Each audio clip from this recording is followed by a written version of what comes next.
Sari മടക്കുന്നൊരു scene shoot ചെയ്യുകയാണ്. അപ്പൊ ഞാനിത് വീട്ടിൽ അച്ഛനും അമ്മയും ഈ കഞ്ഞി മുക്കിയ സാരി വലിക്കുന്നതും അത് മടക്കുന്നതും ഞാൻ കണ്ടിട്ടുണ്ട്. അപ്പൊ ഞാനിങ്ങനെ അത് റീക്രിയേറ്റ് ചെയ്യാന്നുള്ളതാണ് എന്റെ എയിം. അപ്പൊ ഞാൻ ഫസ്റ്റ് ദിവസം തന്നെ വന്നിട്ട് മാമനോൻ പറഞ്ഞിങ്ങനെ സാരി ഇങ്ങനെ അങ്ങോട്ടും ഇങ്ങോട്ടും വലിക്കുന്ന ഒരു സീക്വൻസ് ആണ്.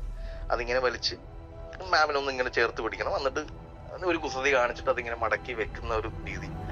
അപ്പം എനിക്ക് തോന്നുന്നില്ല കുറച്ച് നാളായിട്ട് ലാലേട്ടൻ വീട്ടിൽ സാരി മടക്കി വെച്ചിട്ടുണ്ടെന്ന് എനിക്ക് പേഴ്സണലി തോന്നുന്നില്ല. ഒരിക്കലും അങ്ങനെ ഒരു സിറ്റുവേഷൻ ഉണ്ടാകാൻ സാധ്യതയില്ല, മാമിനും ഉണ്ടാകാൻ സാധ്യതയില്ല. പക്ഷെ ആ മടക്കി വെക്കുന്നതിൻ്റെ അത് പോലും നമ്മള് വീട്ടിൽ കണ്ടുള്ള അച്ഛനെ ഇങ്ങനെ അത് ലാലേട്ടൻ അത് ചെയ്യുന്നതിൻ്റെ ഒരു താളമുണ്ട്. നമുക്കത് എത്രയോ നാളത്തെ ഒരു അറ്റാച്ച്മെന്റ് ഉള്ള ആളുകളാണെന്ന് പെട്ടെന്ന് ഓൺ സ്ക്രീനിൽ തോന്നിപ്പിക്കുന്ന, മേ ബി നമ്മൾ ഇതിനു മുമ്പ് കണ്ടുള്ള വൈശാഖ സന്ധിയും അല്ലെങ്കിൽ അവരുടെ കെമിസ്ട്രി കണ്ടുകൊണ്ടായിരിക്കാം, അല്ലെ പവിത്രത്തിലെ കെമിസ്ട്രി ഓൺ സ്പോട്ടിലാണ് ആ കെമിസ്ട്രി ഫീൽ ചെയ്യുന്നത്. അതായിരുന്നു സിനിമയുടെ ആവശ്യം. നമുക്ക് അവരെ രജിസ്റ്റർ ചെയ്യാനും പുതിയ 2 ആർട്ടിസ്റ്റുകളെ കൊണ്ടുവന്ന് ഇത് ഭാര്യ ഭർത്താവെന്ന് തോന്നിപ്പിക്കാനും എടുക്കുന്ന ഒരു ടൈം എടുക്കാൻ എനിക്ക് ആ സിനിമയിൽ സമയമില്ല. ഈവൻ ശോഭന മോഹൻലാലാണ് ഹസ്ബൻഡ് വൈഫെങ്കിൽ അത് ഓൾറെഡി ആളുകളുടെ തലയിൽ കിടക്കുന്നതാണ്. അപ്പൊ അതെനിക്കൊരു എന്താ പറയാ ഒരു ഫ്രീ ലൈസൻസ് ആണ്.